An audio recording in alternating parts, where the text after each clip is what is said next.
Minister Benjamin Netanyahu has said Israel will not stop its attacks on Hezbollah in Lebanon, despite calls from the United States, France and other allies for an immediate 3-week ceasefire. The Israeli Prime Minister told reporters that his government policy was actually clear, and he landed in New York, where he was saying that they're going to continue to strike Hezbollah with full force, and they will not stop until they reach their goals. Lebanon's Minister for Foreign Affairs, meanwhile, has said his country is enduring a crisis that threatens its very existence. Speaking at the UN General Assembly, he has said that his government welcomed yesterday's ceasefire plan by the US and France and demanded it be implemented. The leader of Yemen's Houthi rebels, meanwhile, said in a televised address earlier yesterday that the Iran-backed group will not hesitate to support Lebanon and Hezbollah as cross-border fire between the Lebanese group and Israel intensified. Meanwhile, US officials hope to persuade Mr. Netanyahu to accept the ceasefire proposal by the time he actually addresses the UN General Assembly.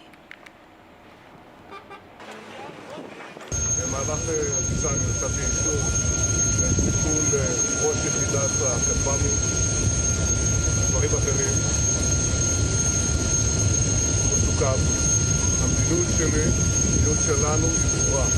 אנחנו ממשיכים לעקוב את החיזבאללה בכל הכוח. ואנחנו לא נפסיק עד שנשיג את כל יעדינו, ובראשם החזרת תושבי הצפון לבטחה לבתיהם. My colleague Mohammed Ghazali has been tracking the finer details for us. He joins us live at the moment. Ghazali, concerning times to say the least.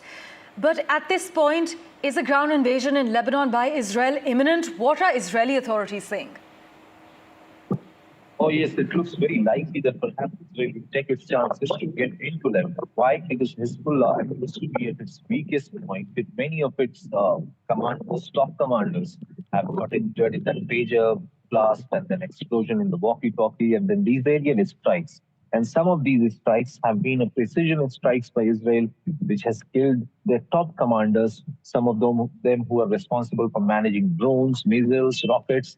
So certainly, Israel is not leaving its chances right now. And even Hezbollah, despite having suffered losses of its own men during these explosions and aerial strikes in the last 1 week, continues to fire rockets towards Israel. And this is where the West is very concerned, because last time when Israel got into Lebanon, the results were not very favorable for either side, whether it was Hezbollah or Lebanon or Israeli army, Israeli defense system.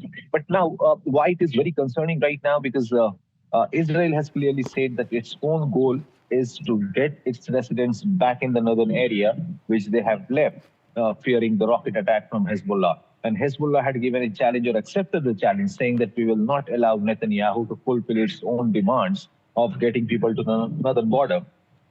Now, just last night, even Houthis from Yemen attacked. They also launched rockets towards Israel, but Israel's aerial defense system managed to intercept it. But that's not the story. The story is that even today, Mr. Netanyahu is expected to address UNGA. Meanwhile, hectic negotiations are going on. Netanyahu has already said that he's not going to accept it. So it looks very likely that this escalation, which nobody is calling it a war, but it formally is a kind of war.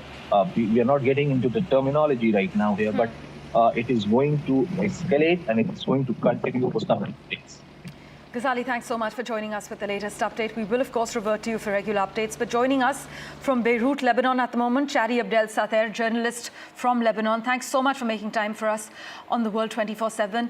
Lebanon's Minister for Foreign Affairs has said that Lebanon is enduring a crisis that threatens its very existence. What is your initial assessment of what's unfolding since Netanyahu has refused to accept any ceasefire?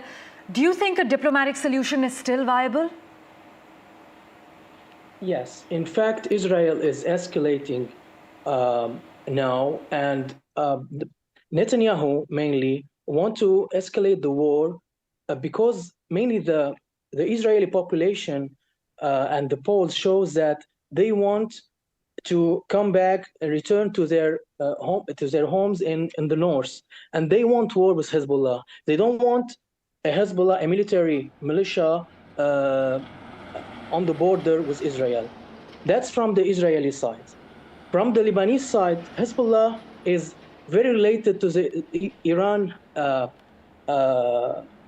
So it's decision makers in Tehran. So Iran knows well that a full-scale war with Hezbollah, with Israel, cannot be won. Okay, so the Israeli are escalating, and the Hezbollah is now like refraining. But at the same time, the tension is growing on Hezbollah, and the pressure from its population, the people that backs him in Lebanon, that they back him, that they want him to do something, because what happened was a huge blow to Hezbollah.